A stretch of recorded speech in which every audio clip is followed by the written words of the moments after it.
नमस्कार प्रिय श्रोताओं। आज हम महाभारत काल की एक ऐसी अद्भुत कथा सुनने जा रहे हैं जो हमें सिखाती है कि संसार में शारीरिक बल से बड़ा विनम्रता और भक्ति का बल होता है। ये कहानी है पांडवों में सबसे शक्तिशाली पवन पुत्र महाबली भीम के अहंकार की और उनके ही बड़े भाई चिरंजीवी महाबली हनुमान की अद्भुत लीला की।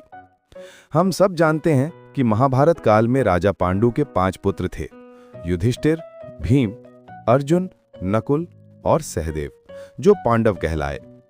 इन पांचों में भीमसेन अपनी गदा और अपने शारीरिक बल के लिए प्रसिद्ध थे।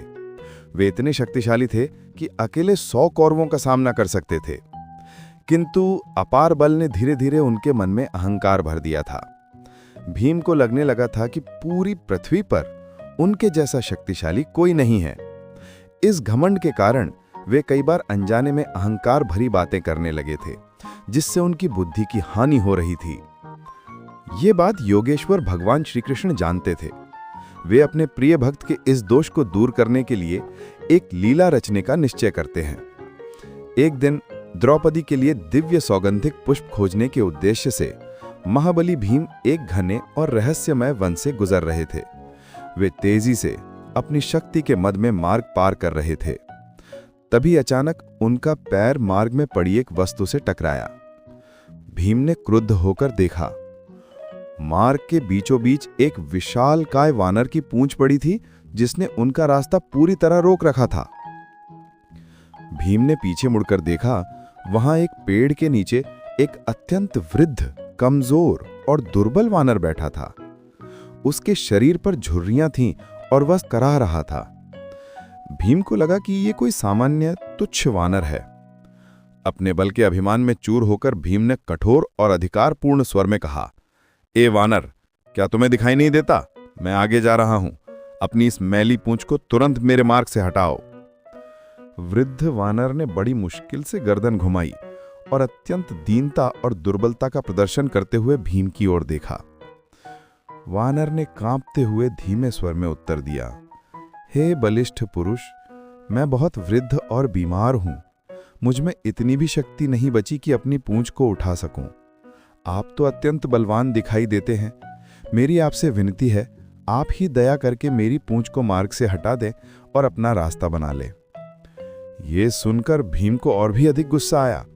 उनके अहंकार को ठेस पहुंची। भीम ने और भी कठोरता से कहा, मैं पांडुपुत्र भीम, मैं भला तुम्हारी मैली और गंदी पूंछ को हाथ क्यों लगाऊंगा?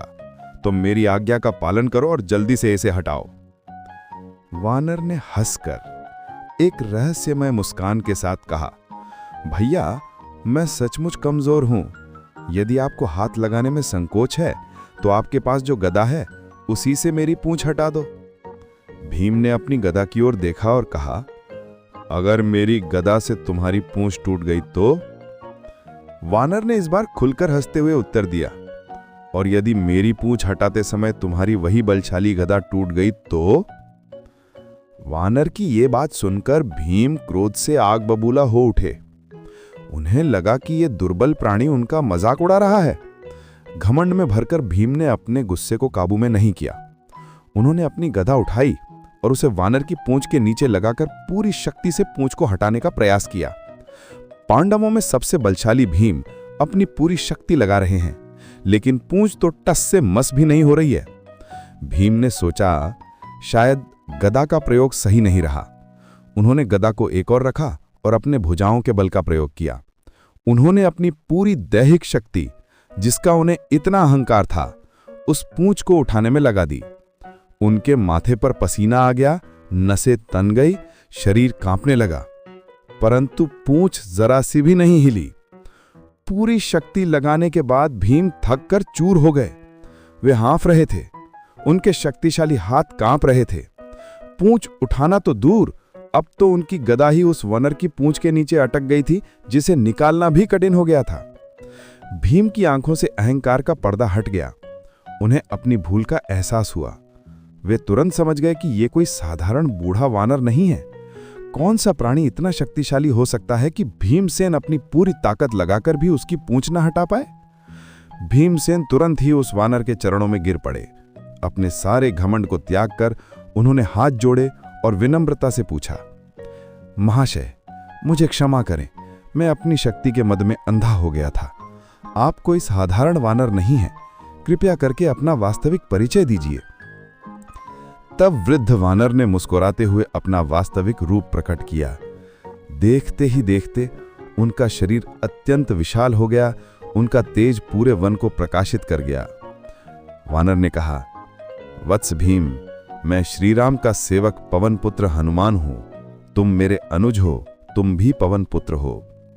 भीम ने अपने बड़े भाई को देखकर साष्टांग प्रणाम किया और अश्रुपूरित नेत्रों से कहा, क्षमा करे महाबली, आपने मेरा घमंड चूर चूर कर दिया है। आपने मेरे जीवन को सही दिशा दी है। हनुमान जी ने भीम को स्नेह से उठाकर गले लगाया, उन्हें आशीर्वाद दिया और भविष्य में धर्म की रक्षा के लिए उनकी शक्ति को सही दिशा में लगाने का मार्गदर्शन किया।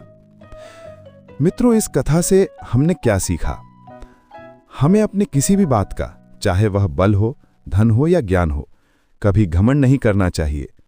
अहंकार हमेशा मनुष्य की हानि करता है। जैसा कि कहा गया है, गर्व का घर नीचे। भगवान को अहंकारी व्यक्ति प्रिय नहीं होते। भगवान ने हनुमान जी को माध्यम बनाकर भीम का गर्व हरण किया ताकि वो धर्म के मार्ग पर स्थिर रह सकें। हमें हमेशा ये विचार करना चाहिए कि हम में जो भी गुण हैं वह भगवान की कृपा से ही हैं। हमें हमेशा नम्रता से बात करनी चाहिए और भगवान के चरणों में सदैव कृतज्ञ रहना चाहिए। तो आइए आज से हम यह संकल्प लें कि मुझ में जो भी गुण है वह ईश्वर की कृपा है।